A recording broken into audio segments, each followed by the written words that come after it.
Vamos agora ver o que Joana nos tem a dizer a respeito da neurastenia. Psicogênese da neurastenia. A neurastenia, anteriormente conhecida como debilidade dos nervos, passou a ser introduzida nos estudos psiquiátricos a partir das propostas do americano G. M. Baird, em 1879, facultando que, em 1894, Miller apresentasse um estudo bem elaborado, embora sintético, sobre essa síndrome perturbadora. É uma síndrome perturbadora.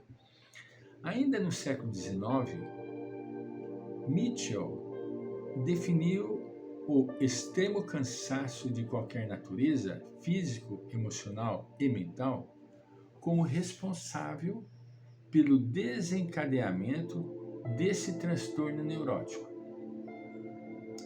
Vivia-se, então, o período dos estudos da histeria, havendo merecido de Pierre Janet e outros estudiosos associá-la, bem como os seus efeitos à disfunção orgânica geradora do processo de conversão.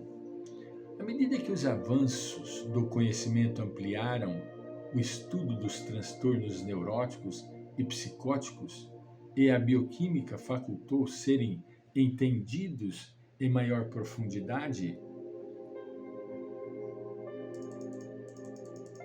eliminou-se a possibilidade de que substâncias específicas fossem responsáveis pela irrupção da neurastenia. Passou-se a considerar com mais propriedade a neurastenia e as organoneuroses como enfermidades de adaptação, portanto, como alterações do mecanismo normal de adaptabilidade do indivíduo.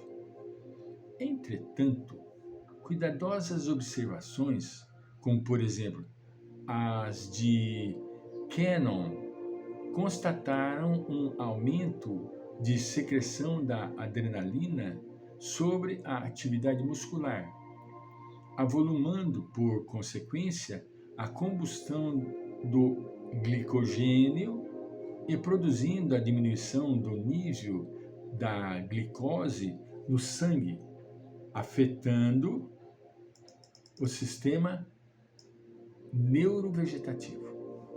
Acreditava-se, dessa forma, que a neurastenia resulta de uma espécie de fuga da realidade como escusa inconsciente do paciente em relação aos fracassos pessoais, às realidades de natureza perturbadora.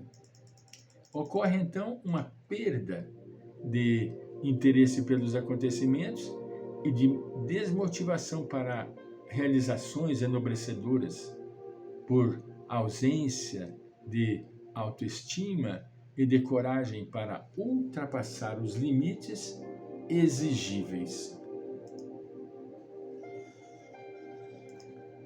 Não é possível negar-se que a neurastenia vincula-se muito aos processos organoneuróticos em face da ansiedade que é liberada por via somática mediante a utilização do sistema vago-simpático.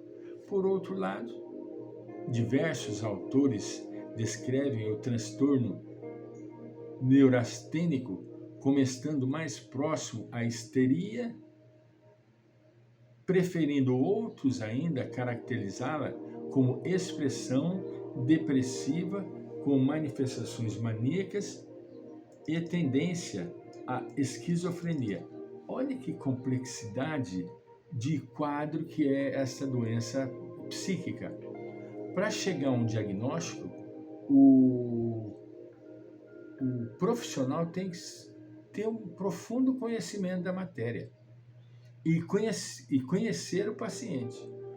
Sem dúvida, o cansaço demasiado desempenha um papel fundamental na eclosão do processo neurastênico, por produzir a fatigabilidade que poderia ser transitória, não fossem a sua continuidade e permanência, tornando-se patológico esse esgotamento nervoso decorrente da estafa, desde que o repouso não logra restabelecer o equilíbrio somático.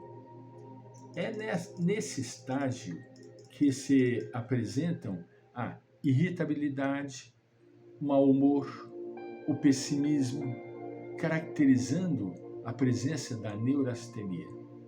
Igualmente, pode-se registrar esta síndrome em indivíduos portadores de constituição física astênica, embora não estejam bem definidas as razões da ocorrência perturbadora desta psiconeurose.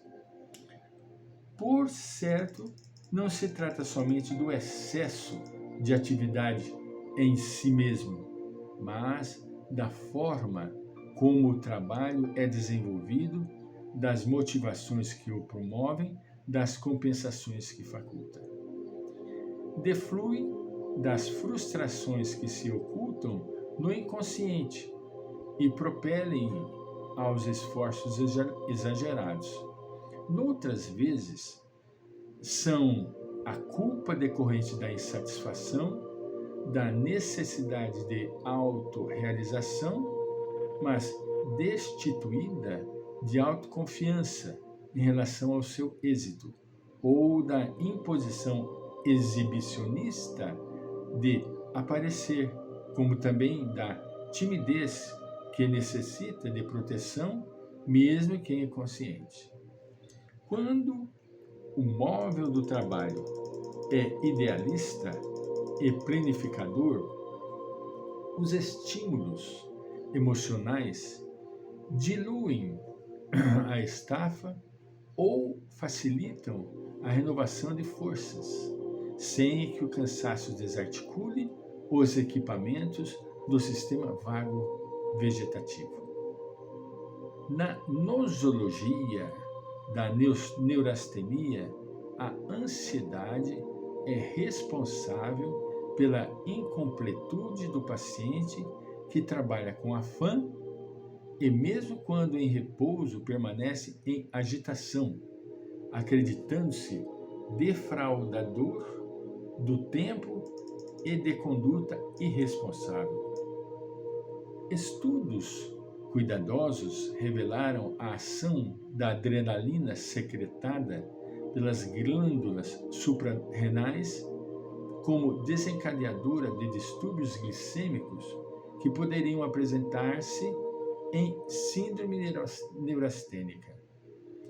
Incontestavelmente, porém, é o espírito e não o corpo o responsável pelo distúrbio, em face da culpa decorrente da ociosidade e da extorsão de outras vidas em existências pretéritas, agora gerando os processos de recuperação através do refazimento doloroso. Olha a contribuição maravilhosa da doutrina espírita nos casos complexos de diagnóstico, principalmente aqueles que envolvem o sistema nervoso central.